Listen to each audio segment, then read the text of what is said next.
কি যে ভালো ভালোর সাথে ভালো, খারাপের সাথে খারাপ। অনেক সময় দেখা গেল কোথাও ঘুরতে গেলে মানুষের পড়তে হয় যে না ওরকম কোনো ইয়ে নাই, এলাকার পোলাপান, না ওরকম বুঝেন কোনো নাই। শৃঙ্খলা নাই এদিকে। কিন্তু ওই যে কি বললাম, ভালোর সাথে ভালো খারাপের সাথে খারাপ, যারা ওর শৃঙ্খল কাজ কাম করে হ্যাঁ ওর শৃঙ্খলের মতো থাকে মানুষ।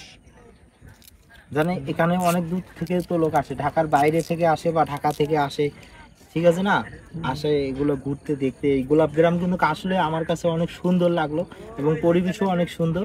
এখানে গোলাপের দাম অর্থাৎ যতগুলো ফুল আছে সবগুলোর দাম কিন্তু খুবই সস্তা নাকি, হ্যাঁ বাইরের তুলনায় মানে অনেক সস্তা। এখানে একটা গোলাপের মূল্য হচ্ছে মাত্র মানে 5 টাকা নাকি, 5 টাকা। 5 টাকা। আর যদি আপনি পিওরটা নিতে চাইলে, ভালোটা নিতে চাইলে 5 টাকা, আর যদি নর্মাল খারাপটা নিতে চান তাহলে ওইটা পড়বো 1 টাকা 2 টাকা এরকম। আর আমি যদি একটু বলি তাহলে শহরের যদি কথা একটু আপনাদের বলি, তাহলে শহরে কিন্তু একটা গোলাপের দাম হচ্ছে 20 থেকে 30 টাকা, 50 টাকাও নিতে পারে। কিন্তু এখানে এসে আপনারা ঘুরবেন, অনেক সুন্দর, ফ্রিতে ঘুরতে পারবেন। এবং মেন দুঃখের বিষয় যে ভাই গোলাপ যে ইয়াগুলা বাগানগুলা এগুলো আবার নেট দিয়ে ঘিরে রাখছে, এর কারণ কি ভাই অনেক মানুষ তো আসে, আইসা কি করে না বলে আইসা ফুল ছিঁড়ে গাছ ভেঙে ফেলায়, এর কারণে দেওয়া। মানে গোলাপ বাগানটা সেফটির জন্য আর কি বেড়া দেওয়া হয়েছে।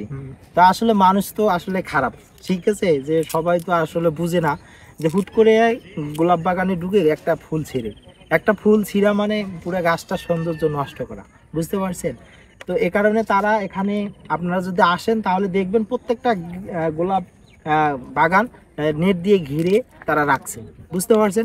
অবশ্যই আসবেন, ভাই আসলে বললো এখানে আসলে আপনারা কোনো বিপদে পড়বেন না, এটা আমার কথা আর কি। আমি যতটুকু ঘুরে দেখলাম আসলে গোলাপ গ্রাম অনেক সুন্দর, ঠিক আছে।